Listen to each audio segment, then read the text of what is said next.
నా కృప నీకు చాలును.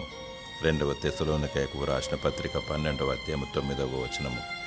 దేవుని కృప ప్రాముఖ్యమైనది. రక్షణ విషయమై, స్వస్థత విషయమై, విజయం విషయమై ఆయన కృప అవసరమైనది.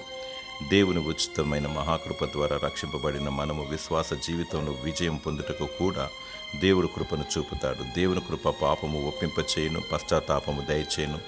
దేవుని కృప పాపము చేయకుండా చేయను. దేవుని కృప నీకు స్వస్థత లభించినా లభించకపోయినా గట్టి ధైర్యమును, నిరీక్షణను కలిగించను.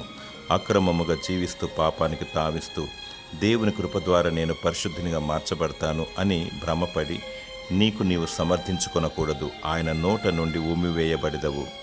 కృప ఏది ఉన్నా లేకున్నా తృప్తిని, సమాధానమును, ఉల్లాసమును కలిగించును. నీతిగా జీవించు.